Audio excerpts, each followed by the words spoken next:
Dana Nuccitelli drops by to talk about why this new documentary from Micheal Moore really isn't a documentary from Micheal Moore and really isn't worth your time. Check it out, leave the comments, ding the bell, share it with your friends, and subscribe to our channel. Dana Nuccitelli, the environmental scientist, writer, and author of Climatology versus Pseudoscience, a regular contributor to the Yale Center for Environmental Communication, The Guardian, and Skeptical Science. Plus, Dana has a master's degree in physics from UC Davis. YaleClimateConnections.org is his website. Dana 1981 at Yahoo. I'm sorry, that's the wrong name. Dana 1981 is your Twitter handle. I've got it. There we go. Dana, welcome to the program. I wanted to talk to you about Micheal Moore's, or it's called Micheal Moore's movie. He didn't make it. Apparently, he's promoting or put his name on it or something. And I was horrified when I watched this thing. But for people who haven't watched it, don't know what we're talking about here, you want to give us a brief sketch and then, let's get into it. Sure. Thanks, Tom. Just a brief note that I'm just speaking on my behalf and not on behalf of Yale or anybody else. So basically, the premise of the film is that renewable energy like solar and wind power is no better than burning fossil fuels, and it's all just an illusion. And so we should just keep going with the status quo and instead work on other. I mean, they don't really propose any other solutions, but they kind of imply that some sort of end to growth is the solution we should be aiming for rather than shifting to cleaner technologies. That's the basic summary of the film. Okay, and you can build a strong argument that the growth and the way that we grow and even population growth are all mitigating factors in this. And the movie does point out basically the scam of wood chip biomass. But outside of that, it seems like the basic message is, had these guys been making a movie about Thomas Edison back in the 1890s, they'd be saying, his light bulb, it looks kind of nice, but it only burns for about 25 minutes. And, we should just go back to candles. It doesn't, and in fact, many of the statistics are way out of date. Those are some of my immediate thoughts. What is your specific critique of this documentary? Oh, there are a lot of very misleading scenes in there, but a lot of the scenes that look at clean technologies like solar panels and wind turbines, they were filmed kind of around the year 2010, and these technologies have improved so fast, they become so much cheaper and more efficient that if you're only looking at the technology from a decade ago, it's completely misrepresentative of what it can do today. Like solar panels have become something like 70-80% cheaper over the past decade, which is not mentioned anywhere in the film. They just do this a couple scenes looking at solar panels that are over a decade old, and it gives the impression that these are outdated, inefficient technologies that are. It's sort of like looking at cell phones and just looking at flip phones and saying, well, flip phones are terrible, and so cell phones are just not worthwhile. When technology improves really fast, so you have to keep updating it. If you're going to release a film in 2020, it has to represent the state of technology in 2020, not in 2010. So that's one problem. Another problem is just at one point they make the claim that because fossil fuels are required to kind of manufacture and install these clean technologies, that it's no better than just continuing to burn fossil fuels in power plants, which is it's an absurdly wrong claim because scientists do things called life cycle assessments that look at the carbon footprint associated with these things, manufacturing, installation, lifelong operation, and decommissioning of all kinds of power plants. And these life cycle assessments show that renewable technologies like wind and solar have a much, much, much smaller overall lifetime carbon footprint than coal and natural gas do, something like 20 times smaller.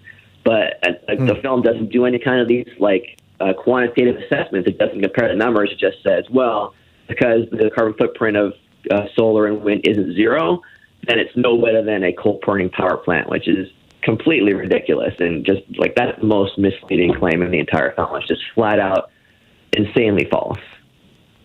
Yeah, and when this documentary first came out, it screened at one of the big film festivals. It does go after a couple of sacred cows in the in the green movement, specifically Al Gore and Bill McKibben, and essentially accuses them of being less than honest or being on the take. Both of them, and specifically with regard to biomass, both of them have loudly, publicly reversed or walked away from any position on biomass, and in every other regard, it seems like these are just like really great people who are doing good work. And after the film came out, and they walked back those positions, but then continued doing what they're doing, which I salute. My understanding is that Micheal Moore pulled this film out of distribution, but then it just went over to YouTube, which is where some 5 million people have seen it now.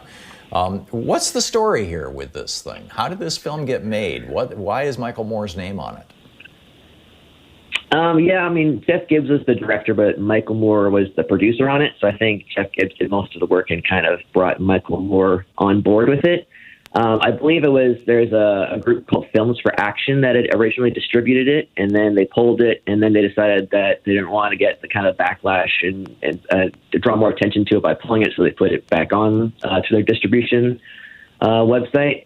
But it's primarily been viewed on YouTube. I think it's been viewed more than 7 million times on YouTube. It hasn't been picked up by very many other distributors probably because of the very misleading nature of it. The attacks, especially on Bill McKibben, are pretty ridiculous because Bill McKibben has spent basically his entire career trying to slow climate change, and it paints him as this villain who's trying to burn entire forests for energy or something like that. In the past, he has, in some cases, supported using wood-burning facilities for small energy production. But, in his defense, it's a very complicated issue because there are ways to burn wood sustainably if you're using waste wood that's harvested that's not suitable for other uses. Then it can be done sustainably. It's just that in practice, it hasn't been done sustainably, and that's why more groups and individuals have kind of come out against burning wood for energy, just because in practice it hasn't been done very sustainably. And so that's why, since somewhere around 2016, Bill McKibben has very strongly been against burning wood for fuel. And again, this film came out in 2020, and for the last 4 years, he's been very strong against it. And the film at no point mentioned that. It portrayed him as this wood burning villain who's trying to basically clear cut forests and burn them for energy, which is just not at all. And it's particularly weird given that the go-to message of the film is cut growth, cut population, and Bill McKibben's first book was titled Just One. It was a plea to only have one child. Exactly. His entire career, he's been trying to find the best possible solutions. And at one point, in the past, it seemed like burning wood, if done sustainably, could be a viable solution, at least on small scales. And things change. Again, technologies change, and our practices change, and people change their opinions accordingly. And so, I don't know why they decided to make him out as a villain in the film. And there's a similar story for Al Gore, who again, for his career, is trying to do what he could to solve the climate crisis, and nobody's perfect, but they're all doing their best. And to portray them as villains, on the same footing as the Koch brothers or something like that, is just it's really ridiculous. Yeah, it's really unfortunate. And I lived in Vermont for 10 years, and we heated with wood. A lot of people do. Right. But we also had some acreage, and we cut our own wood, and I split it but that's a whole different thing than the whole power plant thing. Anyhow, it's fascinating, and I wanted to get the message out there that if you've seen this movie, you're only getting a fraction of the story, and you need to get the rest of the story. Dana Nuccitelli, environmental scientist, writer, author of Climatology versus Pseudoscience, regular contributor to all kinds of sites, including The Guardian, YaleClimateConnections.org. Thank you, Dana. Thanks for dropping by today.